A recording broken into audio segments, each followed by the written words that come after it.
이사야 선지자는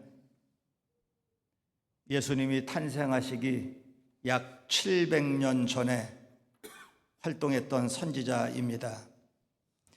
구약 성경 전체가 오실 예수님에 대한 설명인데, 그 중에도 이사야 선지자는 예수님이 어떻게 탄생하시고 어떻게 사역하시고 어떻게 십자가 지실지를 아주 자세하게 기록한 선지자 이사야입니다.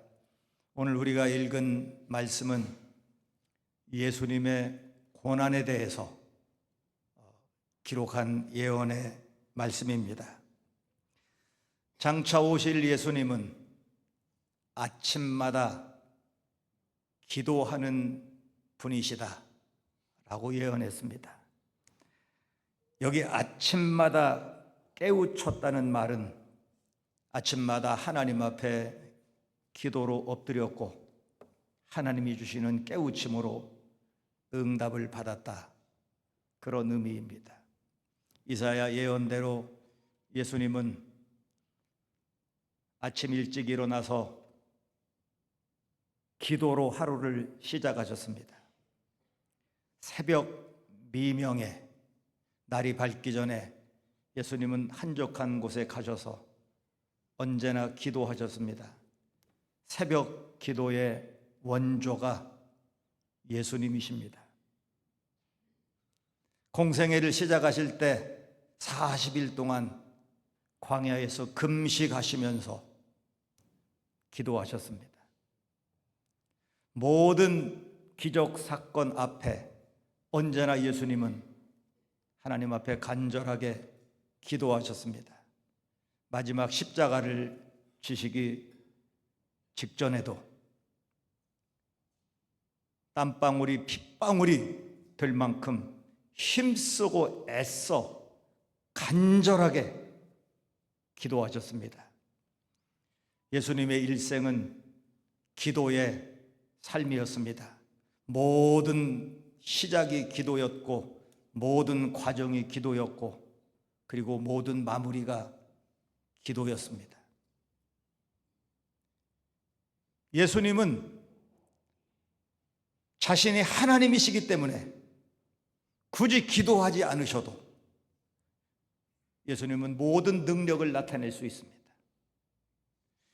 예수님은 하나님이시면서 또한 인간, 이것을 기독론에서는 신성, 인성이라고 합니다. 절반 50%가 하나님, 50%가 인간이 아니고 100% 하나님, 100% 인간. 그래서 예수님은 신성과 인성을 겸비하신, 그러니까 신성 하나님이신 예수님은 기도할 필요가 없어요. 그분이 창조주인데 그분이 모든 능력을 행하시는데, 예수님이 나타낸 모든 그 기적의 사건들은 하나님이신 예수님의 능력으로 그 모든 능력을 다 행하시는데요. 그러니까 하나님이신 예수님, 신성으로는 기도할 필요가 없는 분이에요. 그런데 왜 예수님이 이렇게 모든 일에 기도하셨느냐? 왜 아침마다 기도하셨느냐? 100% 인간이신 예수님이 모든 인간은 다 이렇게 해야 된다, 모든 인간은 아침의 시작이 기도고 모든 과정이 기도고 마지막이 기도고 기도로 살아야 한다 하는 모범을 우리에게 보여주신 것입니다. 예수님은 모든 그 가르침이, 삶이 하나님이신 그분으로는 하실 필요가 없는 일을 굳이 우리에게 보여주신 것은, 인간인 모든 사람은 인간 예수님이 보여준 모범을 따라라, 그런 의미죠. 예수 믿는 사람을 영어로 크리스찬이라고 하죠. 크리스찬, 헬라어 크리스토스, 그리스도라는 뜻의 크리스토스에 전미사 IAN이 붙어서 크리스찬이 뭐냐? 그리스도처럼 사는 사람입니다. 그리스도를 닮아가는 사람입니다. 이번 우리 사순절 제목을 이 마음을 품으라 그랬는데요. 그리스도의 마음을 품는 사람, 그리스도의 삶을 따라가는 사람, 그리스도가 걸어가신 길을 걸어가는 사람, 이게 그리스도인입니다. 오늘 예수님처럼 예수님을 따라가는 우리가 모든 일의 시작이 기도이고, 매일 아침 모든 일 하기 전에 먼저 기도이고, 기도하기 전에 말하지 말고, 기도하기 전에 행동하지 말고, 기도하기 전에 아무것도 하지 마시기를 바랍니다. 우리 교회는 지금 기도의 응답이 얼마나 놀라운지, 불가능한 것을 가능하게 하시고 하나님의 능력이 이 세상에 어떻게 펼쳐지는지 우리가 지금 그 기적의 현장 속에 있습니다. 특별히 우리 교회는 사순절 특별 새벽 기도에 아주 좋은 전통을 갖고 있습니다. 다음 주부터 시작하는데 여러분 이미 우리는 다 알고 있어요. 우리 교인 1, 2, 3부 모이는 분들이 여기 다 이렇게 모여서 예수님의 십자가를 묵상하며 사순절 특별 새벽 기도회 합니다. 오늘 아침에 일찍 일어나서 기도의 모범을 보여주신 예수님 따라서 우리도 일찍 일어나서 기도하고, 우리 하예성 교회된 여러분 전체가 다 이번 사순절 특별 새벽 기도에도 꼭 참석하시고, 기도의 능력, 기도의 기적, 기도가 일으키는 그 놀라운 역사를 여러분 모두 경험하시기를 축원합니다. 그러면 예수님이 뭐라고 기도하셨을까요? 이사야 선지자는 학자들의 혀를 내게 주사 나로 곤고한 자를 말로 어떻게 도와줄 줄을 알게 하시고, 학자들의 혀를 내게 달라고 기도하셨어요. 곤고한 사람들을 어떻게 말로 도와줄 줄 알게 해달라고 기도했어요. 우리가 어려움 당한 사람들 가서 돈으로 도와주고 내 몸으로 도와주고 시간으로 도와주는 것도 좋지만, 말로 그들을 어떻게 위로하고, 말로 어떻게 그들에게 힘을 주고, 말로 어떻게 그들을 다시 일으키게 할 수 있을지, 이게 얼마나 중요한지. 우리 교회 캠페인도 했는데요, 남의 말 좋게 하자, 그런 캠페인도 했는데 우리 잊어버리기 전에 다시 한번 해보겠습니다. 남의 말을 다 200명 잊어버렸네. 다시 남의 말을 이렇게 하기로 했죠. 이렇게 엄지척. 다시 한번 남의 말을 그렇습니다. 남의 말 좋게 해야죠. 말을 통해서 곤고한 자를 힘을 주는 거요, 위로하는 거요, 살리는 거요, 세우는 거요. 그런데 이게 그냥 되는 게 아니라는 거지. 그래서 기도해야 된다는 거. 기도해야 된다는 거예요. 곤고한 자를 어떻게 도와줄 줄을 알게 해달라고 기도하고 그 지혜를 따라 살아야 하는데, 이 지혜가 없으면요, 위로한답시고 하는 말이 오히려 상처가 되고 더 아픔이 되고 상대방을 더 무너지게 하는 경우도 많아요. 욥의 세 친구가 욥이 고난당했을 때 욥을 찾아갔어요. 친구니까 찾아갔어요. 처음에 일주일은 아무 말도 하지 않고 그냥 욥의 집에 갔어요. 욥기를 자세히 읽어보면 그때 욥의 마음에 위로가 되었어요. 친구들이 그래도 내가 어려움 당했는데 나를 찾아왔구나. 그래도 내가 혼자 있는 것보다 이 친구들이 옆에 있어만 줘도 너무 위로가 되고 너무 좋다. 위로가 됐어. 처음에 가만히 아무 말 하지 않고 있을 때. 그런데 일주일쯤 지나니까요, 이 세 명의 친구가 번갈아 가면서 말을 하기 시작했어요. 그 말의 내용을 간단히 정리하면 뭐냐? 이유 없는 고난은 없다. 하나님이 괜히 멀쩡한 사람 그렇게 고난당하게 하고 그게 벌 주시는 하나님이 아니다. 너 잘 생각해봐라. 너 뭐 잘못한 거 하나님 앞에 회개해라. 네가 살 길은 회개하는 길이다. 욥을 위해서 한다고 한 말이에요. 위로한다고 친구들이 다 시간 내서 찾아온 거예요. 그런데 그 하는 말들 하나하나가 아주 욥을 무너지게 하는 거예요. 그 아주 그냥 억장 무너지는 거예요. 아주 오죽 답답하니까 욥이 그러잖아. 나의 가는 길을 오직 그가 아시나니. 너희들 친구들 다 옆에서 나를 다 안다, 뭐 나를 다 봤다 하지만 너희들 아무것도 몰라. 하나님은 나를 아시지. 이렇게 고백하잖아요. 이런 지혜가 없으면요, 우리가 위로한다고 상대방을 위해서 말한다고 하는 것이 오히려 상처가 되고 아픔이 되고 오히려 더 상대를 무너지게 하는 거예요. 부모님들도 자녀에게 자녀 잘 되라고 다 하는 소리예요. 그런데 이런 지혜가 없으면 자녀가 상처를 받아요. 그것이 아픔이 돼. 오히려 그걸 더 무너지게 하는 거야. 너를 위해서 한다고 하는 건데 더 자존감도 무너지고 자신감도 잃어버리게 하는, 자칫하면 그렇게 돼요.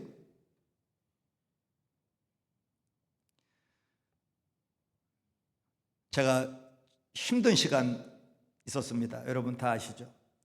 많이 힘들었습니다. 그런데 하루는 어느 권사님이 저를 찾아오셨어요. 지금 이 자리에 계시는데 아무 말 없이 와서 제 방의 문을 이렇게 열더니 제 방에 와서 가만히 앉아 계시는 거예요.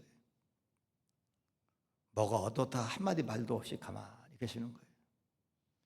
아마 제 생각에 한 10분쯤 됐을 겁니다.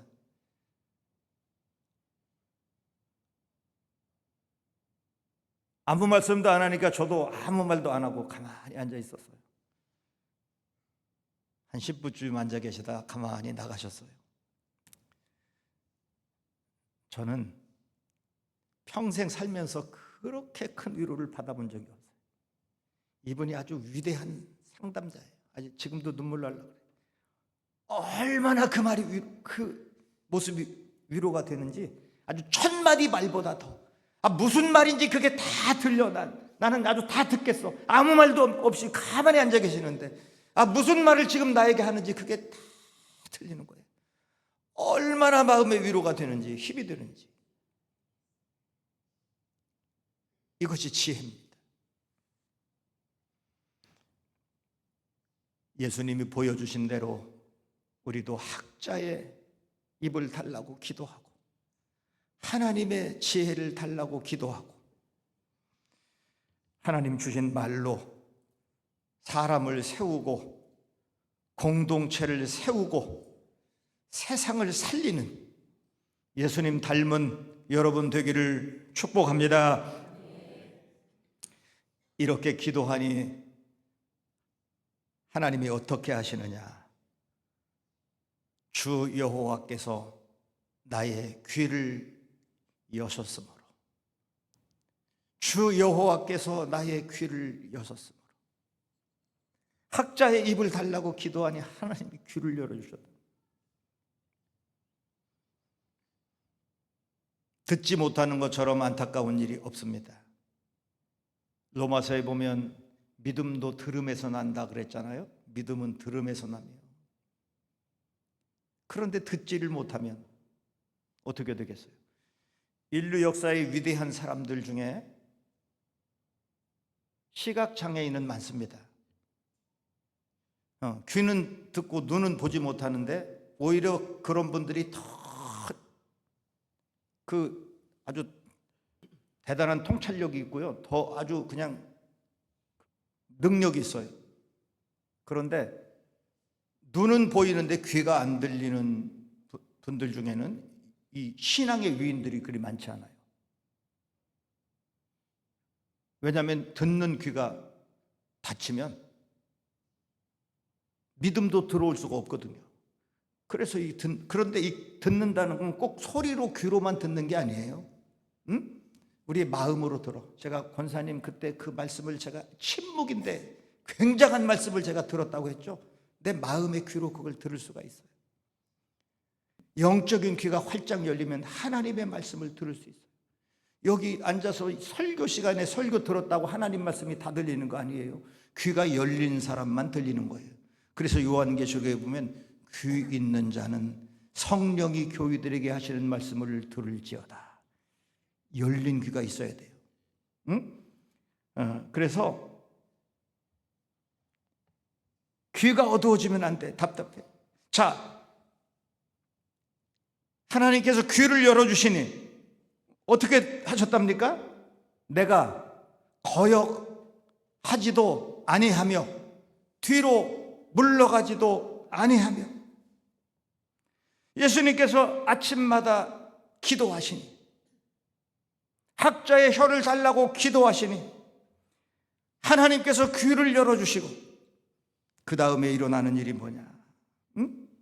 십자가를 거역하지 않고 뒤로 물러서지도 않고 어떤 핍박과 멸시도 넉넉히 이기는 위대한 십자가 승리.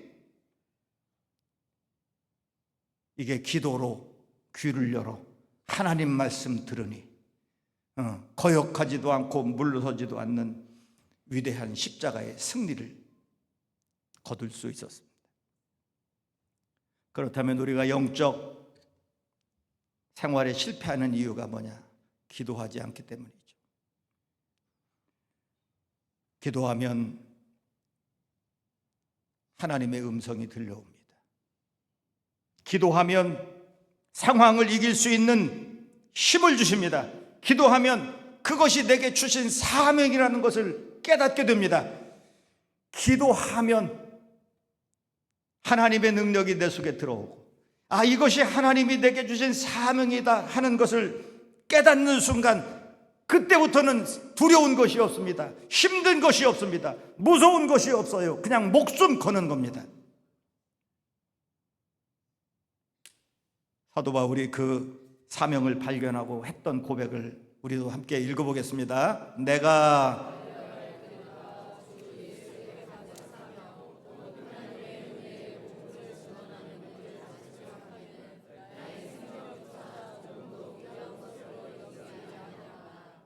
아멘.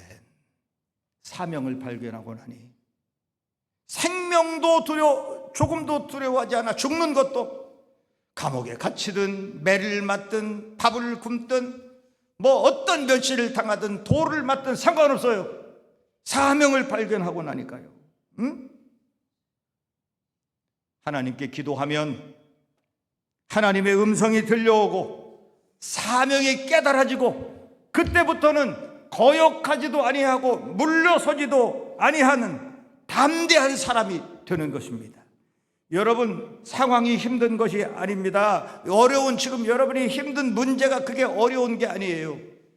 사명을 모르면 그것이 어려운 거고 힘든 거고요. 사명을 깨달으면 그때부터는 죽음도 행복이에요. 이번 사순절 기간에 여러분에게 사명이 깨달아지는 시간이 되기를 바랍니다. 죽을 만큼 힘든 여러분의 현실이 사명을 발견함으로 죽어도 행복한 그런 천국이 되기를 축원합니다. 그 다음 6절 보겠습니다. 나를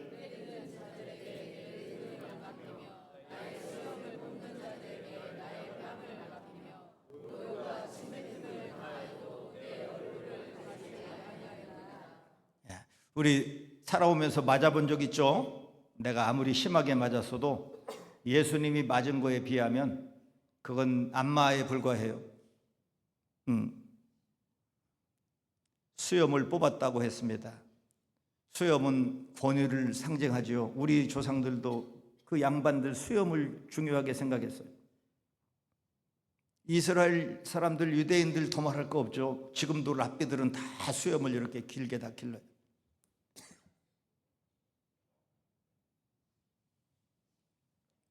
머리카락만 뽑아도 아주 이건 큰 모욕입니다. 지금은 이런 거 보기가 어려운데 옛날에는 여성들이 싸울 때 머리채를 서로 잡고 싸우는 거 자주 봤어요. 한 움큼씩 머리가 빠지도록 머리채를 잡고 싸우는데 요새는 그 좋은 구경을 할 수가 없어요.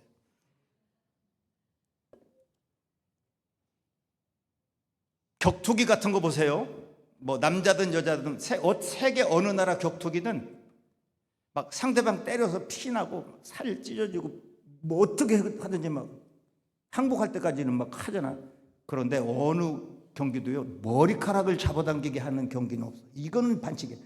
왜냐하면 머리카락을 잡아당기는 건 이보다 더 심한 모욕이 없거든. 여기 머리채는 못 잡아.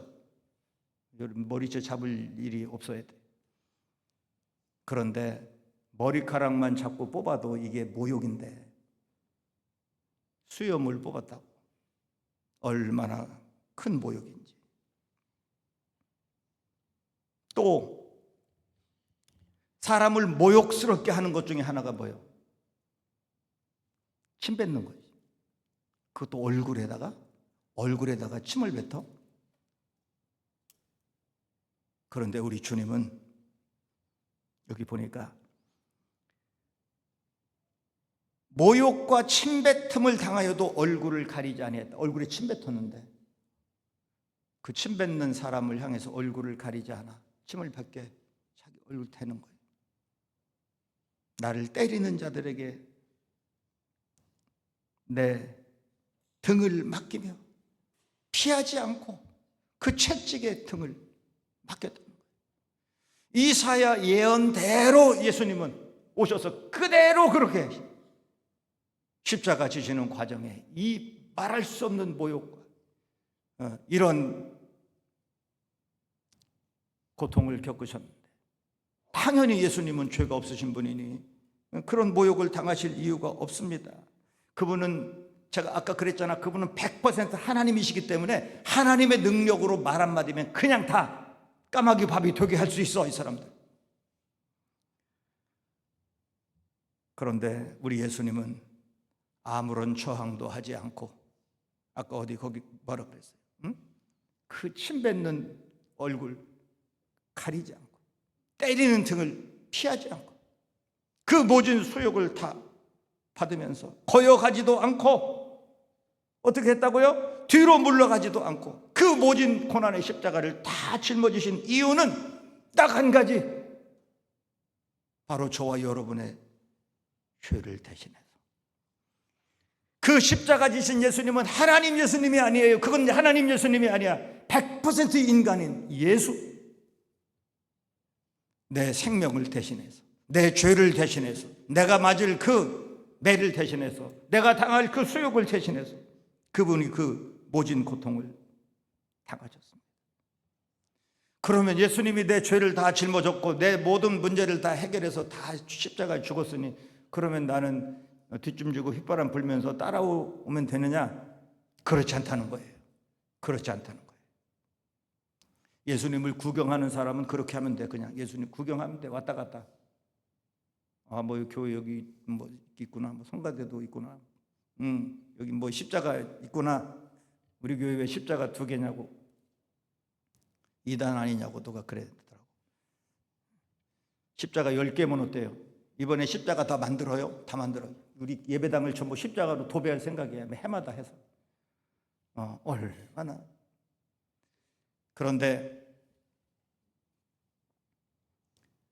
십자가를 예수님 구경꾼이면 그렇게 하면 돼요. 예수님 십자가 지시는 날에 수많은 사람들 구경꾼들이 거기 있었잖아요. 전부 구경했어. 아주 너무 좋은 구경거리지. 죄인이 처형당하는 거, 고통스럽게 죽어가는 거, 얼마나 그게 구경거리예요. 사람들이 다 몰려들어서 공개 처형하니까 구경을 했어요. 십자가를 구경하는 사람은 그렇게 그냥 구경하면 돼. 그냥 보면 돼. 그런데 예수님을 따르는 성도는, 그리스도인은 뭐냐? 구경하면 안 되고 따라가는 거예요. 예수님을 닮아가는 거예요. 예수님의 마음을 품는 거예요. 그래서 예수님처럼 자기 십자가를 짊어지고, 왜 예수님이 내 죄를 짊어지고 죽으셨으니, 그리고 그 십자가의 모범을 우리에게 보여주셨으니 너도 십자가 지고 나를 따라와라. 누가복음 또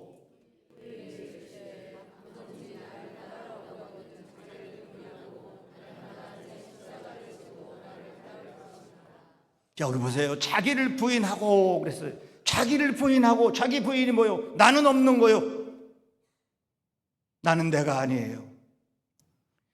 자기를 부인해야 십자가 질 수 있습니다.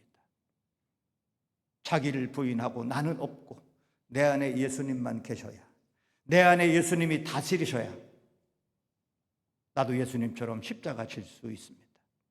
자기를 부인하고 자기 십자가 지고, 내가 십자가 모범을 먼저 너희에게 보였으니 너희도 십자가 지고 나를 따라와라. 이게 성도의 삶이에요. 십자가 벗고 예수님 구경하는 게 아니고 십자가 지고 예수님이 걸어가신 그 길에 내 걸음을 포개 걷고 따라 걷는 것, 이것이 그리스도인입니다. 왜 이렇게 세상이 시끄럽습니까? 왜 이렇게 가정이, 교회가, 회사가, 인간관계가 왜 이렇게 시끄럽습니까? 이유는 딱 하나요. 십자가 지지 않으려고 하기 때문에. 십자가는 내가 죽는 거예요. 내가 억울하지만, 내가 힘들지만, 내가 할 말이 많지만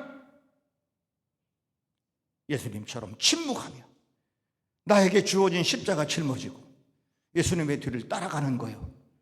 예수님 그렇게 하라 하시는데